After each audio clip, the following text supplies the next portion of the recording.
আসানসোল বার্নপুরের স্কপ গেটের সামনে ঘটে গেল আবারও এক গাড়ির দুর্ঘটনা। আপনারা সকলেই জানেন এখন রাস্তাগুলো কিন্তু নতুন করে বানানো হচ্ছে, তার জন্য স্কপ গেট থেকে গ্যালাক্সি মলের দিকে যেতে যে বোথ সাইডে রাস্তা ছিল, একদিকে আসার এবং একদিকে যাওয়ার, সেটা কিন্তু এখন একটা রাস্তাই হয়ে গেছে আসা যাওয়া, যার ফলে একটা চার চাকার সাথে একটা ট্রাক্টরের ধাক্কা লাগে। চার চাকার ড্রাইভার বেশি পরিমাণে আহত হওয়ায় তাকে নিয়ে যাওয়া হয়েছে ফার্স্ট এড করাতে, এবং ট্রাক্টরের হাইট যেহেতু উঁচু তাই তার ড্রাইভারের কিছু হয়নি, বাট দুটো গাড়িরই কিন্তু ক্ষতি হয়েছে। আসানসোল বার্নপুরের ম্যাক্সিমাম জায়গায় আমরা দেখতে পাচ্ছি বর্ষাকালে কিন্তু রাস্তাঘাট বানানো হচ্ছে, আর এই রাস্তাঘাট যেহেতু বর্ষাকালে বানানো হচ্ছে, রাস্তাঘাট স্লিপ তো থাকছে, আর এই বর্ষার ওয়েদারে অবভিয়াসলি জল পড়ে থাকছে, আর একটা একটা রাস্তায় আসা যাওয়ার জন্য এই বিশাল লেভেলে দুর্ঘটনাটি ঘটে। বিশেষ কিছু ক্ষতি না হলেও দুটো গাড়ির অবস্থা খুব খারাপ, মানুষজন কিন্তু এই মুহূর্তে সুস্থ আছেন, এটাই এখনকার পর্যন্ত আপডেট।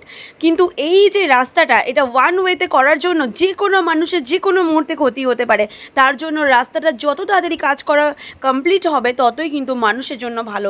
ভগবানের কাছে প্রে করি গাড়ির ক্ষতি হলেও মানুষগুলোর যে বিশেষ কিছু ক্ষতি হয়নি এবং যেটুকু আহত হয়েছেন তারা যাতে তাড়াতাড়ি করে সুস্থ হয়ে যান। সত্যি কথা বলতে গেলে এরকম ভিডিও করার একদম ইচ্ছে হয় না, বাট কি করব, সমস্ত কিছুর আপডেটে থাকতে হয়, তাই এটা শেয়ার করলাম।